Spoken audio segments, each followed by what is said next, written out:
Dan dia orang yang sangat taat. Taat Ya. kepada Allah. Taat kepada Allah. Nanti Daud membagi 4 waktunya. Satu hari dibagi 4. 24 jam dibagi 4. 4. Pertama dipakai untuk belajar. Belajar keilmuan. Belajar bersama Bani Israel. Dia senang berdialog, belajar. Tuh, waktu pertama. Yang kedua, waktunya untuk itikaf di mihrab. Ya. Berarti 6 jam.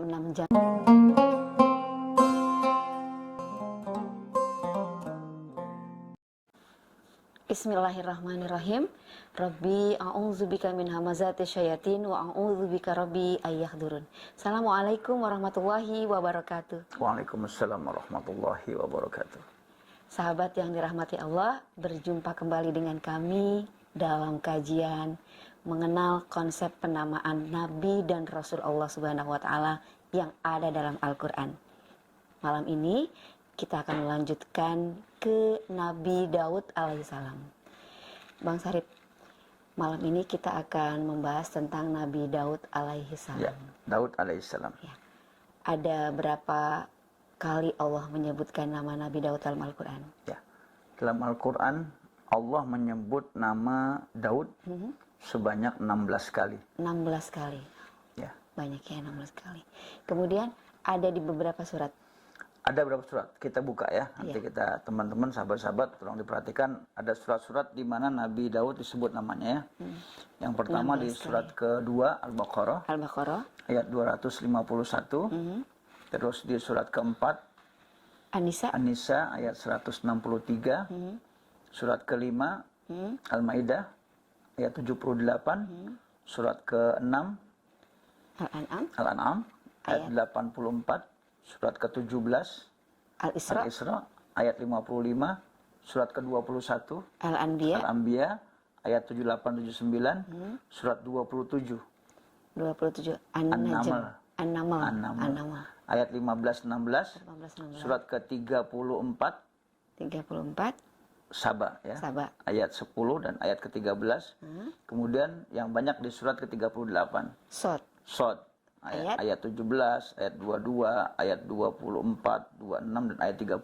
Masya Allah. Itu total 16 kali Allah sebut, ya Allah sebar. Tadi berapa surat? 2, 4, 5, 6, 17, 21, 27, 34, 38. Iya. Jadi ada 9 surat ya, Bang Sarip. 9 surat. Ya. 16 kali dalam 9 surat di Al-Quran. 9 surat dalam Al-Quran. Ya. Subhanallah. Itulah Nabi Daud alaihissalam. Ya. Adapun konsep penamaannya sendiri, Bang Sarip? Kalau kita lihat dari konsep penamaan, kita selalu coba untuk mengulik kata apa yang diambil yang terdekat dengan penamaan nama Daud. Ya. Ya. Kalau kita ambil nama Daud berarti dari dada ya dudu, Daudan. Masdarnya Daudan, Ya. dada ya dudu. Apa maknanya? Semangat. Semangat. Ya. Semangat. Kerja keras. Nah, itulah dari konsep penamaan Daud. Ya, nanti akan mewakili seperti apa kisah Daud itu. Ya, dengan konsep seseorang yang memiliki semangat yang tinggi dan dia bekerja keras. Ya, sehingga Daud bisa menaklukkan Jalut.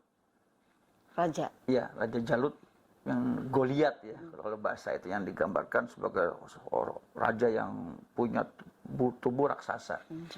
Ya, kalau kita dari kata Jalut itu, Jalut sendiri berarti fenomena yang nampak. Ya, itulah raja. Jalut. Ya, fenomena yang nampak.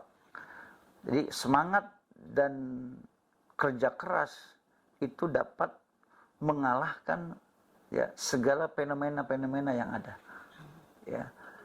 Itu dari konsep penamaannya. Dari konsep penamaannya. Maka nanti Daud di Quran disebutkan dia mampu mengalahkan Jalut hanya dengan ketapel, mampu meluluhkan besi tanpa menggunakan api, dengan tangan saja besi itu mampu untuk diluluhkan, dibentuk jadi sesuatu yang diinginkan. Bahkan dia bisa menundukkan gunung, bisa menundukkan binatang. Masya Allah. Ya kan? Itulah. Itu karena semangat. Ya, jadi segala macam fenomena-fenomena apapun bisa diselesaikan dengan semangat dan dengan kerja keras. Subhanallah. Kisahnya dalam Al-Quran bagaimana Bang Sarip? Dari Kisah tadi Nabi Daud. 9 surat Iya. yang ada, Nama kita buka dulu di surat 38. ya, surat yang Ya, terakhir ya. yang paling banyak disebut nama Nabi Daud, ada kisah di sana yang bisa kita ambil. Surat ke-38 Ayatnya Bang Sarip dari 17. dari ayat 17. Baik. Sahabat silahkan dibuka Quran surat ke-38 ayatnya dimulai dari 17. Saya izin membaca. A'udzubillahi minasyaitonirrajim. Bismillahirrahmanirrahim. Kisah Nabi Daud alaihi salam. Bersabarlah atas apa yang mereka katakan dan ingatlah akan hamba kami Daud yang mempunyai kekuatan. Sungguh dia sangat taat kepada Allah. Ya, satu. Daud mempunyai kekuatan. Satu tuh ya. Ya.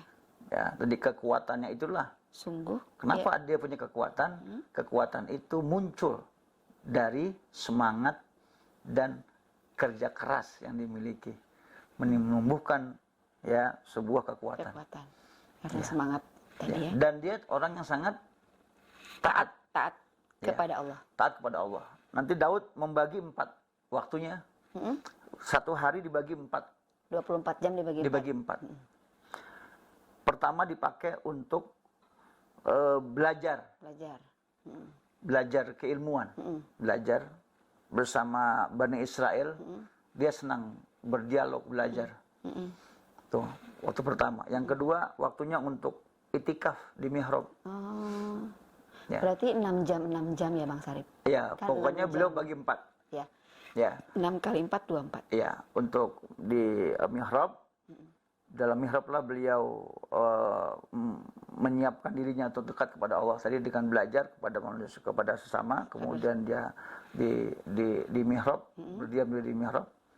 Kemudian nanti ada waktu di mana dia siapkan untuk keluarga. Ya. Ada waktu memang khusus siapkan itu 1/4 waktu untuk keluarganya.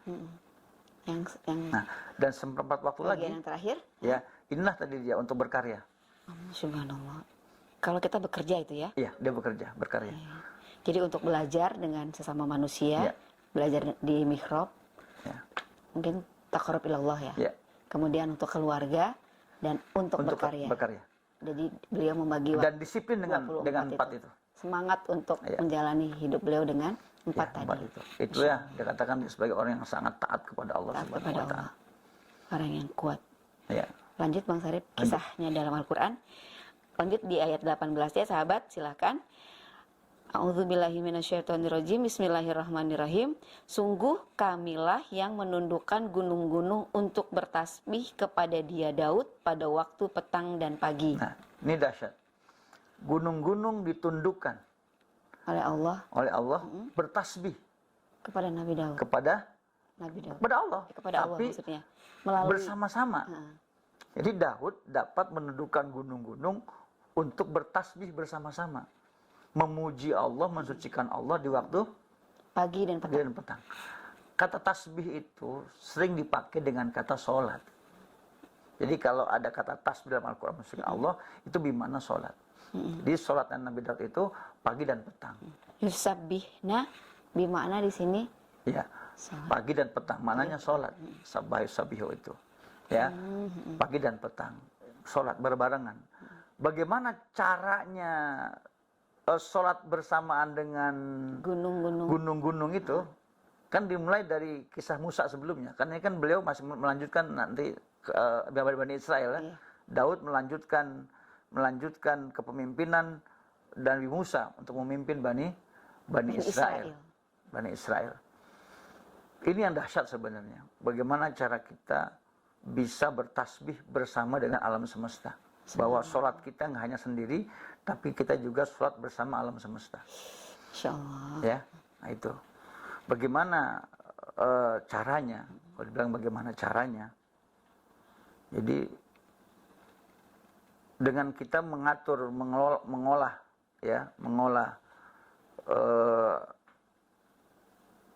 an-nafs, jiwa kita, an-nafs bersatu dengan alam.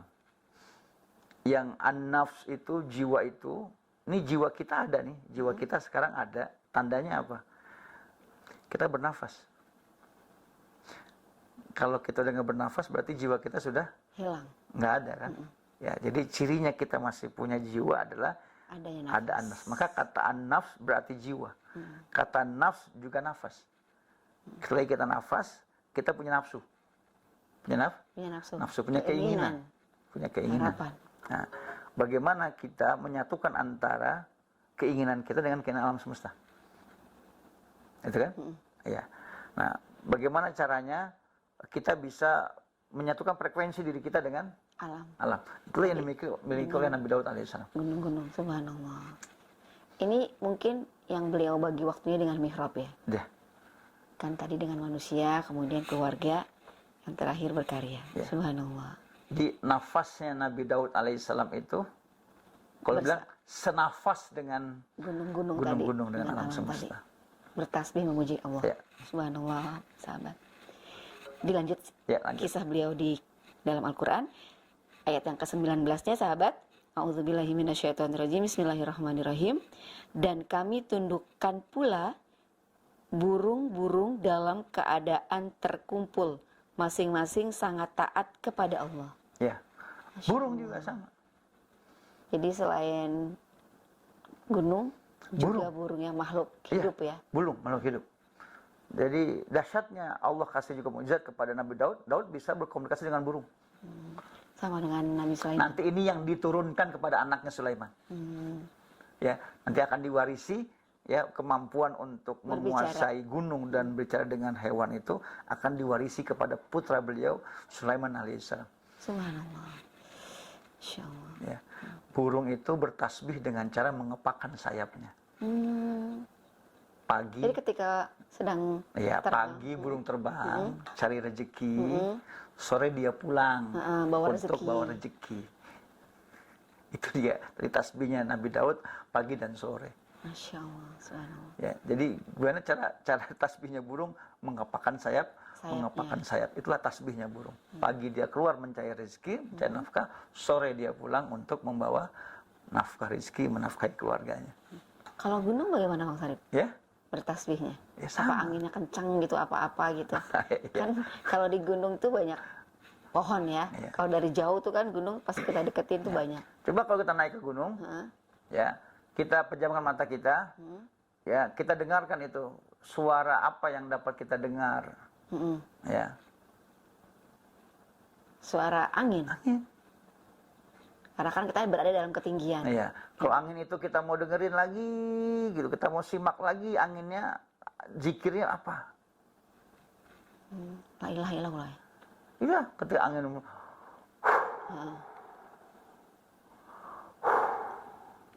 asma Allah ya. Ya, itu. Masya Allah. Dahsyat sahabat, merinding. Bagaimana kita menyatukan kita suka nggak ngeh nafas kita dengan nafas gunung itu. Makanya orang kalau ke gunung itu enak. Nyaman, damai, bahagia, gunung itu tenang. salah satu tempat yang hipnotik. Oh iya. Jadi sudah di dalam pikiran kita, jadi, terimage gitu ya. Gelombangnya, frekuensinya bisa bersatu dengan kita ketika kita terhipnotik oleh alam semesta. Keadaan gunung di antaranya. Insya Allah, subhanallah. Ini sampai ayat berapa Bang Sarip? Nah, baca ya sampai ayat 30 itu. Kalau kita mau cerita panjang sampai ayat 30 yang mengisahkan tentang Nabi Daud alaihissalam. Karena kita terbatas oleh waktu, sampai berapa Bang Sarip? Baca satu lagi ayat lagi. Ayat ke-20 ya Bang Sarip. Sahabat, masih di surah yang sama. Saat ini kita akan membaca ayat yang ke-20. A'udzubillahi minasyaitonirrajim. Bismillahirrahmanirrahim. Dan kami kuatkan kerajaannya dan kami berikan hikmah kepadanya serta kebijaksanaan dalam memutuskan perkara. Nah itu. Subhanallah. Jadi Daud itu bagaimana Daud jadi raja? Ya, jadi raja. Beliau ternyata seorang negarawan. Ya. Jadi Nabi Daud alaihissalam, dulu Daud kecil. Daud kecil itu dulu negaranya di bawah kekuasaan seorang raja namanya Tolut. Kita kenal ada kata Tolut, ada Jalut gitu ya. Tolut ini yang baik, Jalut ini yang jahat. Ada Jalut, Tolut. Tolut ini ya Tolut ini harus melawan Jalut. Jalut ini raja sangat kejam, berbadan raksasa. Ya, Tolut nggak punya anak laki-laki, yang punya anak perempuan. Beliau banyak punya anak perempuan. Iya, ada anak perempuan. Bagaimana nanti kutu kerajaan bisa berlanjut kalau dia tuh nggak punya anak laki-laki? Siapa yang akan mewarisi? Nah iya, dia mesti punya mantu laki-laki dong. Nah, Tolut ini juga kemudian nanti buatan sayembara sebenarnya. Dia pengen cari siapa orang yang bisa mengalahkan Raja Jalut. Ya, Tolut ini kan Raja Jalut ini kejam, bengis.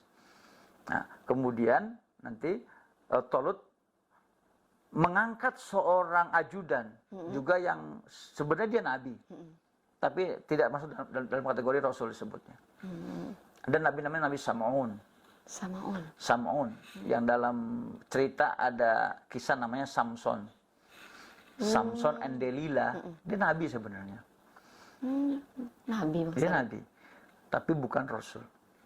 Ya, namanya Samson. Samson punya kekuatan ya, punya kekuatan yang kalau di cerita kita kan dulu Benyamin ya yang main peran, ada di ketiaknya ya. Dalilah lah kemudian yang akan memberitahu kelemahan Samson ini. Nah, Samson itu adalah Sam'un. Ya, Sam'un. Nah, Sam'un yang disuruh mencari bibit-bibit untuk menjadi panglima perang. Nah, kakak-kakaknya Daud ada 3 orang yang sudah dewasa. Dia yang ikut perang. Nah, Daud karena masih kecil, cuma dia punya semangat yang tinggi, punya kecerdasan yang kuat, dia pengen perang, tapi waktunya belum saatnya. Nah, cuma dia dikasih tugas untuk memberikan ransum, konsumsi. Jadi kakaknya perang istirahat, dikasih minum susu, dia bawa susu kambing perahan sendiri bawa. Nah, si Sam'un melihat ini anak kok ada sesuatu ini. Nah, akhirnya dia diizinkan untuk mengikuti perang. Dan dialah yang berani menantang Jalut untuk menyelamatkan Raja Tolut gitu dengan Jalut. Dengan apa dia bisa mengalahkan Jalut? Hanya dengan ketapel. Ketapel jepretan. Maka kita dulu ada kisah cerita, ada siapa si Samson main jepretan ya. Sebenarnya itu Daud ya. Iya, jadi punya ketapel dengan 3 batu itulah. Kan nggak sampai buat mukul Jalut tinggi kan, raksasa ini.